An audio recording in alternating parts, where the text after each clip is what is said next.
Tenemos una visita, la verdad, fantástica el día de hoy. Nos visita la licenciada Silvana Moss, directora de la carrera de Comunicación Social de la Universidad de Ciencias Sociales y Empresariales. Buen día, Silvana, ¿cómo le va? Buenos días a la audiencia y buenos días a ustedes. Enormemente agradecida por la invitación, por la calidez con la que me reciben aquí en la radio. Bueno, la verdad estamos muy contentos de recibirla, Silvana, en el programa. Bienvenida, espero que se sienta cómoda. ¿Está con Benicio, su hijo? Sí, estoy acompañada hoy para que venga y vea la experiencia también de lo que es la radio, que me parece importantísimo destacar el trabajo de ustedes, de además de sus actividades cotidianas, el sábado venir, producir un programa, sacar al aire, tratar de generar contenido y tratar de aportar diversidad a lo que se escucha en Radio en Rafaela, así que me parece bárbaro. Bueno, gracias, Silvana. Este programa nació como una idea de poder dar difusión a los temas de recursos humanos en un primer momento y bueno, luego incorporamos a Mayra, una persona muy calificada en temas de comunicación y de noticias, que bueno, le da un toque informativo al programa. Silvana, hoy vamos a tratar el tema de la comunicación en las organizaciones. Un tema del que se habla mucho y se hace poco, ¿no es así? Sí, teoría sobra y publicidad y conceptos también, pero bueno, a la hora de ponerlo en práctica, de que esto funcione dentro de las organizaciones, estamos todavía en una etapa bastante inmadura, digamos. Uno puede hablar de organizaciones de tipo comerciales o organizaciones, las que llamamos organizaciones del tercer sector, organizaciones de la sociedad civil o más conocidas como ONGs.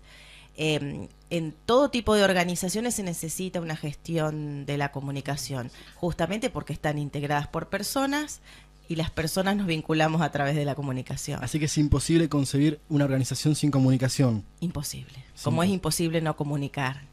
A menudo se utiliza precisamente en relación a eso, de forma indistinta, el término informar y comunicar, ¿no? Sobre todo en los medios se utiliza demasiado.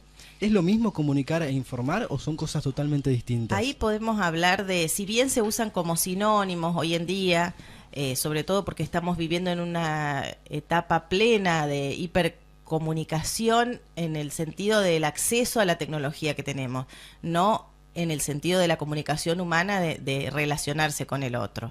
Información, decimos que damos información cuando alguien está brindando datos, cifras, estadísticas, comentarios, juicios respecto de algo y sin considerar o sin tener necesariamente un canal abierto del otro lado. Hablamos de comunicación cuando justamente dos o más personas, a través de un medio o no, generan lo que nosotros llamamos feedback, que es una retroalimentación, una respuesta.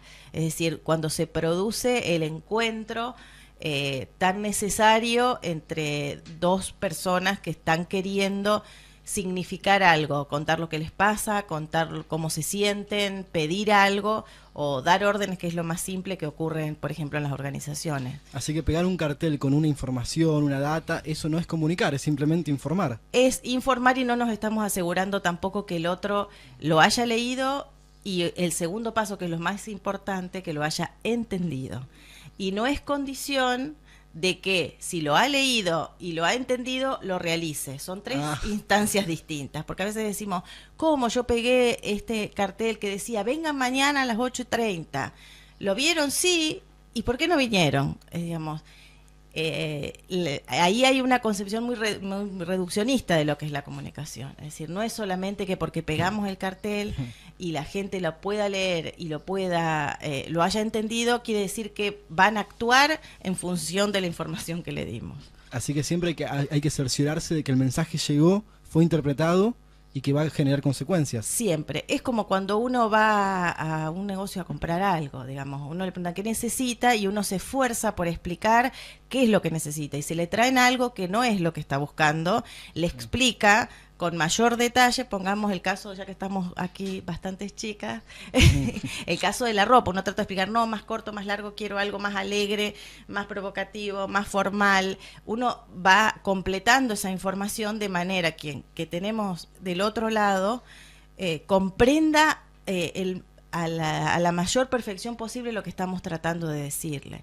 Ese es el gran problema de hoy. Por eso hice la distinción entre tener el acceso a la comunicación. Hoy lo que nos pasa a todos, en nuestro país, en América Latina, en el mundo en general, es que tenemos mucho acceso a canales de comunicación, a mucha Sí. tecnología. Tenemos muchos vehículos para comunicarnos, pero eso no implica que nos estemos comunicando. Así que, bueno, pero con las redes, usted se refiere a las redes sociales, ¿no? A todo. los teléfonos inteligentes, Sí, sí. digamos, a las posibilidades que tiene cualquier organización hoy de entrar en contacto inmediato, instantáneo, con multiplicidad de usuarios, ¿no? Ahora, Silvana, en las últimas décadas se empezó a hablar de comunicación hacia adentro de las organizaciones, Sí. de la comunicación interna. ¿Qué debemos entender por comunicación interna? Decimos que hablamos de comunicación interna cuando trabajamos o cuando damos sobre los públicos internos de la organización, es decir, aquellos que trabajan y conocen y tienen una cultura particular, pero permanecen dentro de los límites de la organización. Digamos, por ejemplo, en esta radio serían todos los locutores, los operadores, quienes hacen los programas, y, por ejemplo, en el caso de los anunciantes podrían ser o no públicos internos. Ya los públicos externos que no estarían dentro de la comunicación interna serían, por ejemplo, los oyentes, otras instituciones que no participan de la vida diaria de lo que es una organización como, por ejemplo, la radio. ¿Y gestionar la comunicación interna trae beneficios a las organizaciones o depende cómo se gestione?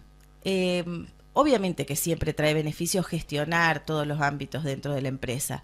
El tema es para qué, con qué intención lo gestionamos. ¿Lo gestionamos porque las nuevas tendencias dicen que hay que hacerlo o porque consideramos la premisa básica de querer mejorar la comunicación humana, de querer mejorar los vínculos que existen dentro de una organización? Que es ese siempre digamos, el clic del problema, es donde terminan y empiezan los inconvenientes dentro de las organizaciones. Las personas tenemos distintos tipos de relaciones y nos vinculamos de distintas maneras con las distintas personas. Y ahí está la comunicación. Y si hay fallas en la comunicación, fallan los vínculos. Y si fallan los vínculos, fallan los grupos. Y si fallan los grupos y los equipos, falla la organización. Falla la organización. Es Así que un desafío bastante importante gestionar la comunicación interna. No sí, es una cosa fácil. Es más importante de lo que normalmente se cree. Es más importante de lo que normalmente se cree. En Rafaela, ¿se está gestionando la comunicación interna? ¿Las empresas los están adoptando a este modelo? ¿O todavía es como que se habla mucho y se hace poco? A ver, voy a tomar una relación que es desde que está la carrera de comunicación social aquí en Rafaela, que es desde el año 98. Al haber digamos, un lugar de formación profesional, esto necesariamente va cambiando gradualmente la concepción. ¿Por qué? Porque si entra un comunicador o alguien que tiene formación en comunicación, siempre algún pequeño aporte, por más que sea pequeño, puede ir haciendo. Si bien es cierto que las empresas tienen estructuras que están bastante armadas, hoy los comunicadores dependen mucho de las áreas de recursos humanos, de las áreas de marketing, todo lo que es comunicación externa en general se terceriza a través de agencias, de estudios profesionales, de consultoras.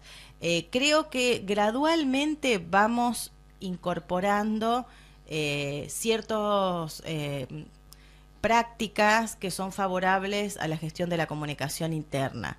También es cierto que las empresas, digamos, tienen prioridades con respecto a otras áreas que son de mayor sensibilidad, como pueden ser las áreas de marketing, las áreas comerciales, que también es comprensible, digamos. El compromiso de los profesionales de la comunicación es ir realizando aportes y no dejar nunca de hacer propuestas para mejorar, porque nunca sabemos cuándo será el momento que se puedan hacer realidad esas propuestas. ¿La comunicación interna de la que está describiendo Silvana es solamente para las grandes empresas o también se puede aplicar a las pequeñas? En las pequeñas empresas es un poco más difícil que haya un personal dedicado, pero sí existen capacitaciones donde uno puede tener noción de los conceptos básicos, las técnicas básicas y las conductas esenciales que se pueden tener para cuidar este proceso tan caro para todas las personas, que es el hecho de entablar la comunicación con el otro. Así que no es exclusivo de las grandes empresas. No. Cambia la forma, Sí, obviamente, y los recursos, pero no es exclusivo. Yadi, tenías una pregunta, ¿no? Sí, no, hacer un poco de hincapié en, bueno, volver un poco al tema de qué es lo que opina con respecto a las redes sociales, esto de, como estuvimos charlando unos programas anteriores e incluso en la otra temporada, de buscar personal mediante las redes sociales, una comunicación, una forma de relacionarse nueva. ¿Qué es lo que opina al respecto? Si en verdad se puede ver la esencia de la persona desde el otro lado, que uno puede captar en la charla, como usted decía, frente a frente, ¿no? Bueno, las redes sociales vinieron y nos cambiaron la vida. No hay persona que pueda mantenerse al margen de esto. Si bien hay todavía países que, bueno, que tienen dificultades en el acceso a la tecnología, digamos, el mayor porcentaje hoy del planeta está comunicado de alguna manera. Las redes sociales no solamente que han llegado para quedarse, sino que además nos patearon el tablero en cuanto a los paradigmas comunicacionales. Es decir, estamos hablando de una forma de comunicación que antes no existía, y no estoy hablando de 30 años atrás, estoy hablando apenas de 5, 6 u 8 años atrás, donde las redes sociales no eran un tema de conversación, no existían. Hoy es un contenido básico para entender qué es lo que nos está pasando a los seres humanos, porque absolutamente todos, desde los pequeños hasta los adultos, y hasta nos sorprendemos de personas mayores que tienen acceso a través, sobre todo a través de los teléfonos inteligentes, de las redes sociales. ¿Cuál es el tema respecto de lo que me preguntabas? Hay una, digamos, si bien todo se está estudiando y es análisis lo que se está haciendo, lo que generan las redes sociales, que tiene su lado peligroso, entre comillas, es que generan una identidad virtual. Es decir, uno puede generar una doble identidad. Uno es quien es en la vida real, y puede generarse una identidad inventada, una identidad que a mí me gustaría tener, de la misma manera que uno pone la foto con la que tiene 5 kilos menos, en la que salió más beneficiada. Y esos son también fundamentalmente los peligros de la red social. Exactamente. Sí. Hoy, digamos, dentro de una organización claramente se ve como un pilar fundamental, desde el punto de vista que hoy toda empresa trata de potenciar aún más su producto a través de la red social, sea Facebook, sea Twitter, sea la que sea, y a su vez tiene su lado negativo en cuanto a la relación personal,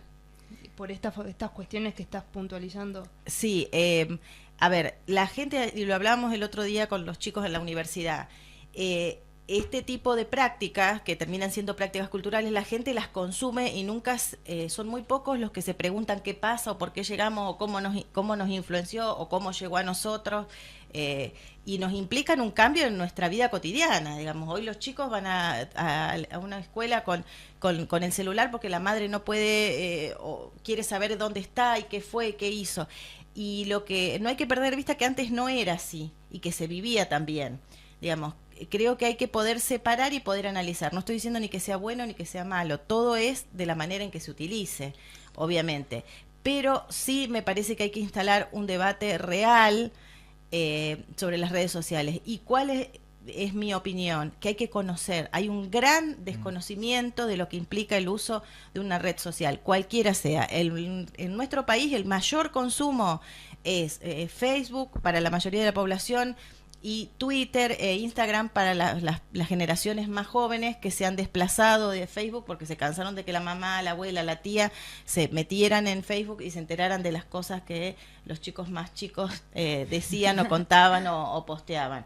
Eso es un movimiento, es decir, nosotros queríamos tener un espacio para nosotros solos, dicen, y resulta que aparece mi mamá, mi tía, el compañero de trabajo de mi papá, entonces se desplazan hacia otras redes. Pero en sí, la red social lo que provoca es un alto nivel de exposición, del cual muy pocas veces somos conscientes, de lo que ocurre con las fotos, de lo que ocurre con los videos. Casos hay de sobra, y es tan fácil el sacar una foto y apretar una tecla del celular y subirla, y después es prácticamente, por no decir imposible, bajarla de lo que es la web.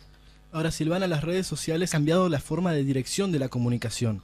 Antes, los medios masivos tradicionales, la comunicación era muy unidireccional, llegaba y llegaba. Hoy las redes sociales hacen que las personas sean cada vez más partícipes y toman la palabra. ¿Esto cómo impacta cuando esa misma persona que está formada en una cultura de red social, de participar activamente en comentarios de Facebook, Twitter, LinkedIn, donde prácticamente esa verticalidad no existe, pero esa misma persona va a trabajar y llega a la organización, una organización verticalizada y con una comunicación altamente centralizada?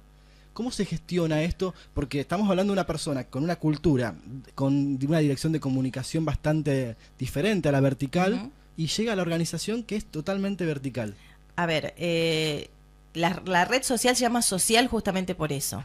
La característica principal es la participación, la interactividad, ¿sí? Se llama participación en términos específicos de lo que es el ámbito que se llama hoy social media. Hoy los que estudiamos la parte, lo que estamos hablando se llama social media, o sea, todo lo que es los medios sociales. Se llaman sociales porque generan una gran interacción, es decir, hoy las organizaciones, las empresas, las marcas tienen fanpage abiertas y el usuario comenta la experiencia que tiene con la marca, con el producto, con la empresa, con la atención, lo comenta. Eso antes era mucho más difícil de hacer, no es que no se podía hacer.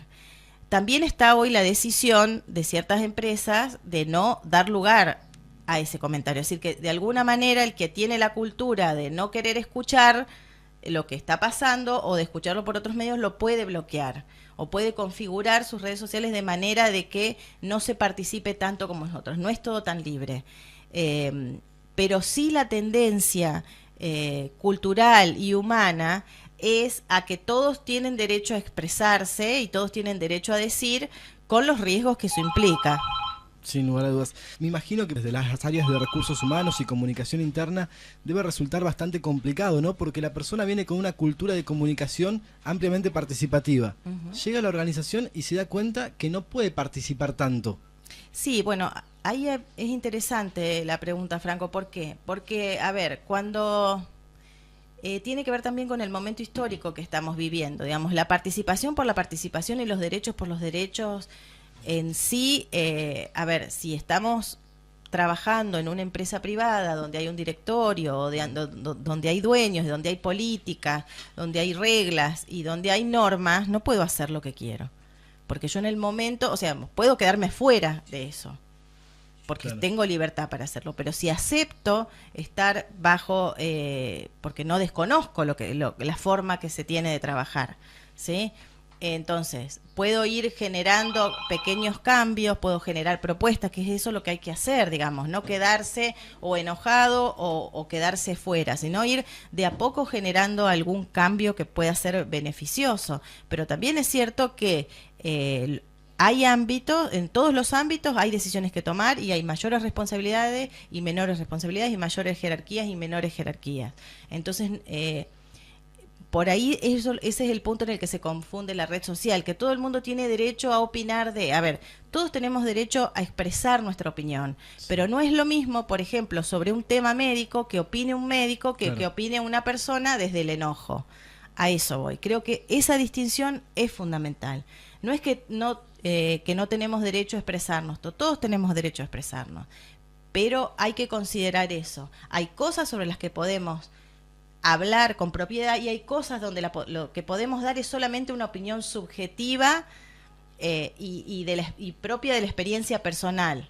Entonces hay que tener, eso creo que es lo que hay que regular. Y debe ser tenido en cuenta por las áreas de recursos humanos y comunicación el perfil ya también de la persona, ¿no? Sí, de hecho, bueno, en las selecciones de recursos humanos se considera mucho, y uno de los puntos esenciales hoy, a ver, lo primero que se hace, a ver si la persona tiene perfil en Facebook, qué dice ese perfil, qué actuación tiene en las redes, y eso, bueno, de alguna manera suma información al momento de la selección.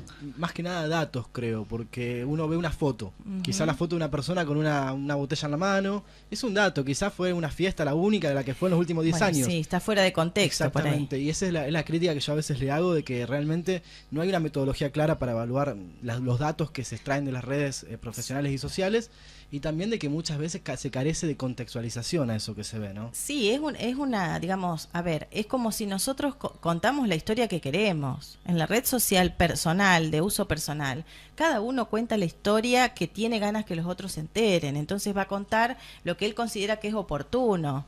Es lo que digamos, el ejemplo este que yo daba, siempre las fotos son las fotos en la playa, con tostadito y con el pelo arreglado y maquillado, o digamos, cosas que la persona considera que le benefician, o que quiere contar, o que quiere que se vean, o con el auto nuevo, o o del viaje, y no cuenta mientras se hace el desayuno a la mañana, por ejemplo. Entonces... Muy subjetivo, Claro, uno se inventa esa historia. Eso está inventado, es completamente subjetivo y seleccionado. Yo selecciono qué fotos y qué comentarios quiero poner y tengo tiempo para pensar si quiero poner una frase que dé para pensar o no. No así con Twitter, que por ahí como es más instantáneo, es más corto, y bueno, y sabemos todos los problemas que ha generado sobre todo a personalidades públicas, porque... vuelvo sobre lo mismo, pero es importante, el que sea instantáneo y el que sea fácil hacerlo, hace que en un momento en que uno está enojado, triste, decepcionado o excesivamente eufórico, escriba algo de lo que después puede llegar a arrepentirse. Silvana, una última pregunta en este bloque. ¿La comunicación interna es un gasto o una inversión? A ver, te lo digo yo que estoy en el área de comunicación. Para mí es una inversión. Para las empresas creo que todavía cuesta entender que es una inversión. Y se ve también como un gasto, y en época de recorte de gastos... Es lo primero que empieza. Es por donde no sé empieza. si es lo primero, no creo que sea lo primero, pero no está dentro de las prioridades. Yo creo que la diferencia entre gasto e inversión depende en la calidad de los profesionales que la llevan adelante. Creo que a veces si no planifican debidamente la comunicación, adoptan soportes que por ahí no se ajustan al tipo de colaboradores a los cuales deben llegar y erran en los mensajes, ahí fue un gasto más que una inversión. También hay una... A ver, ahí tiene que haber coincidencia entre quienes gestionan la comunicación y quienes deciden. Digamos, el que decide implica la política de comunicación y qué es lo que quiere comunicacionalmente para su organización. Pasa por ahí. A veces se trabaja bien, pero bueno, las políticas de comunicación pasan por otro lado. Hay que hacer esa distinción. Silvana, te invitamos a quedarte en el próximo bloque a compartir un poco de noticias laborales. Chicas, ¿vamos con las vías de comunicación? Vamos con vías de comunicación. Mensaje de texto. Noticias. Factor trabajo.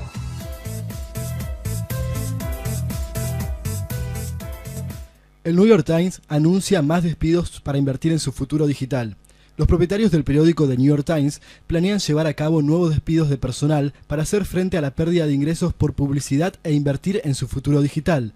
Los recortes de plantillas son necesarios para controlar los costes que le permitan seguir invirtiendo en su futuro digital, dijeron los máximos responsables del periódico en una carta enviada hoy a los empleados.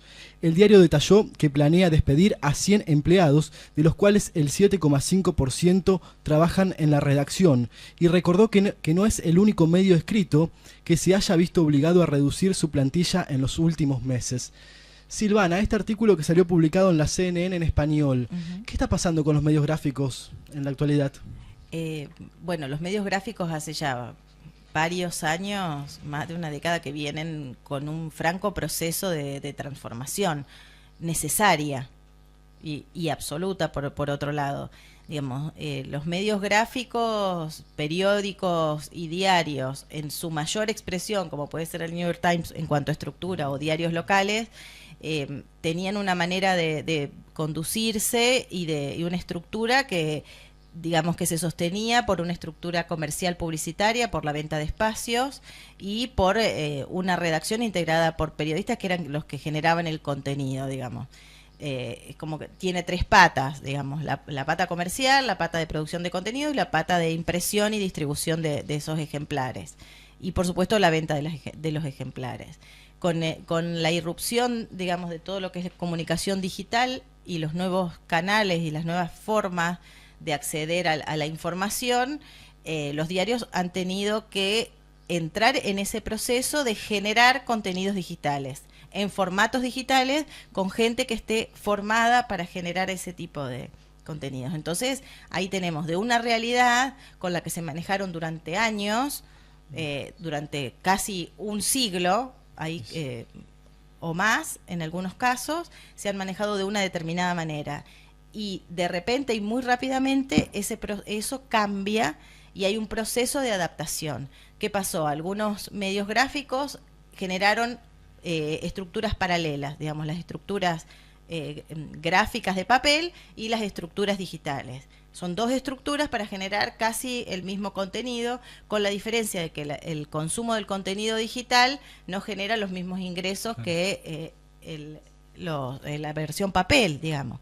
Entonces, ahora la tendencia es a unificar esa redacción y que la gente esté capacitada, digamos, todos los periodistas, fotógrafos, diagramadores, etcétera, que puedan realizar la versión papel y también puedan trabajar simultáneamente y generar contenidos digitales. El tema es que cada una de esas dos opciones tiene lenguajes diferentes, tiene tiempos diferentes y tiene tecnología diferente. ¿Cómo es el nuevo perfil del periodista de medios digitales? ¿Es muy diferente realmente al periodista de medios gráficos tradicional? No, en la esencia no. En la esencia del periodismo, de la curiosidad, de la búsqueda de la noticia, de la búsqueda de diversas fuentes, de mantener el secreto de las fuentes, de la actualización, del esquema, digamos, de la pirámide invertida, de contestar las preguntas que la gente quiere saber. En eso no ha variado. Lo que ha variado es la forma en que eso se pone en práctica. Digamos, antes se iba con un grabador o una máquina analógica de foto y se tenía que llegar y desgrabar o revelar la foto para poder hacerlo. Hoy todo eso se hace mediante un celular. Un teléfono inteligente, se graba y en el mismo momento se redacta o por lo menos un adelanto de la noticia y se la sube automáticamente al sitio web. Digamos, el periodista ahora tiene que tener otras habilidades. Del viejo periodista de la máquina de escribir al periodista del smartphone. Sí, de todas maneras, el periodista de la máquina de escribir, digamos, son procesos que está muy bien hacerlos. Todo lo que sea tiempo para la redacción, más allá del formato en el que se haga, por más que se haga manualmente, necesita una claridad mental, necesita una riqueza de vocabulario, necesita una especificidad un conocimiento sobre lo que estamos haciendo. Y eso no cambia y eso es lo que no hay que perder. No es que el que mejor maneja tecnología es mejor periodista. La formación esencial del periodismo no varía. La ética no varía. Silvana, y siguiendo con un poco el tema del periodismo, ¿cómo ves toda esta discusión del rol de los medios? ¿Cómo la ves? ¿La ves acertada? ¿La ves exagerada? ¿El rol de los medios en la qué ámbitos? En la sociedad que se ha instalado tanto en los últimos tiempos. A ver, los medios están presentes, los tenemos a diario, convivimos con ellos y cada vez más. Vuelvo a lo mismo, hay cosas básicas que hay que tener claro. Digamos, nosotros no podemos creer todo lo que nos dicen los medios. Eso es una cuestión para lo cual tenemos que ser críticos. ¿Dónde se aprende a ser crítico? En el ámbito de la familia, en el ámbito de la escuela, en el ámbito de las universidades. Digamos, no es el problema, no hay que demonizar a los recursos o a la tecnología o a lo que vemos.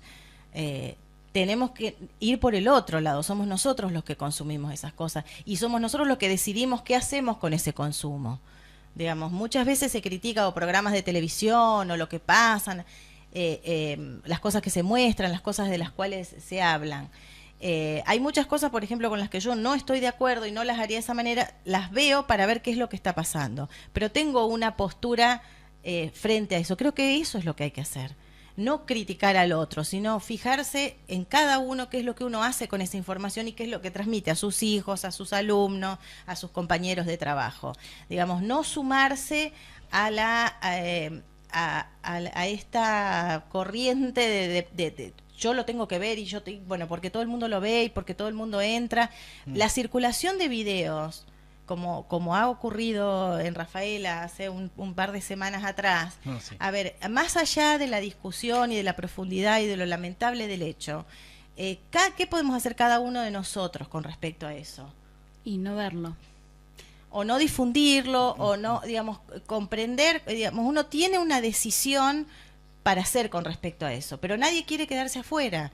Digamos, el éxito de las redes sociales está basado en el instinto gregario de las personas. ¿Qué es el instinto gregario? El querer pertenecer a un grupo, el querer pertenecer a una sociedad, el no quedarse afuera de nada. Esa es la lucha. Yo quiero saber todo lo que pasa porque no me puedo quedar fuera. Puedo saber, pero puedo tener decisión sobre qué hacer con lo que me dan. Digamos, no somos máquinas que consumimos o que debemos consumir todo lo que nos dan sin digerirlo. Silvana, me imagino que como directora de la carrera de Comunicación Social tendrás una valoración sobre cómo impactó toda esta discusión en los profesionales de comunicación. ¿Impactó bien, positivamente, constructivamente o los ha fracturado un poco? Bueno, obviamente que además estamos en un momento político donde la cosa está bastante fragmentada, entonces que tampoco me parece bien.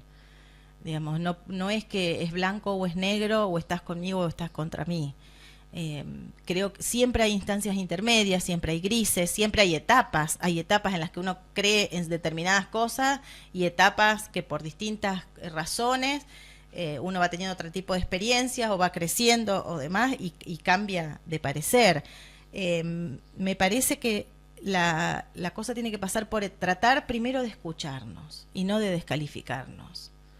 Y no, digamos, es tratar de ver, a ver qué me está diciendo el otro y poder disentir. Podemos no estar de acuerdo. Y también podemos hacer cosas para conseguir lo que nosotros creemos que es lo mejor, que es lo que me parece que no está pasando. Si nos quedamos en la discusión, en la crítica, en que tampoco generamos nada nuevo y nos agobiamos cada vez más y cada vez fragmentamos y ponemos del lado A y el lado B y de qué lado estás. Y no es de qué lado estás. Hay que analizar cada situación y cada contexto. Yo veo que está pasando eso no solamente en el ámbito de los profesionales de comunicación, a nivel general. Digamos, falta esa profundización, ese conocimiento, ese discernimiento, esa convicción en las cosas que yo creo para poder entenderlas, defenderlas, pero sin agredir al otro, sin descalificar al otro y entendiendo que puede haber otras realidades. Silvana, muy interesante eso. Sí. ¿Cómo? Principalmente escuchándolo. Bueno, la escucha es la base de es la base de la relación del ser humano. Digamos, aprender a escuchar. Siempre la proporción clara es, tenemos una boca y dos orejas. Entonces, en esa relación, en esa proporción es lo que tiene que ocurrir. Hemos perdido completamente la escucha. Estamos en un momento de la sociedad muy hedonista, muy de la imagen, muy de que muestro lo que yo quiero, muy de que tengo que ser... que tengo que ser el ganador, que tengo que ser el favorito, que tengo que ser el popular, que tengo que ser el que tengo que sobresalir, y no es así. Digamos, hay cosas en las que cada uno sobresale, cada uno tiene su valor, su talento, su ámbito. Hay toda una lucha con respecto a ver quién se destaca más, quién es el ganador. Entonces, si hay uno que el grupo ha dado como ganador, todos quieren ser amigos y se pierde cuáles son los valores de las diferencias que tenemos en cada uno. Parece que tenemos que ser todos iguales, consumir todos iguales.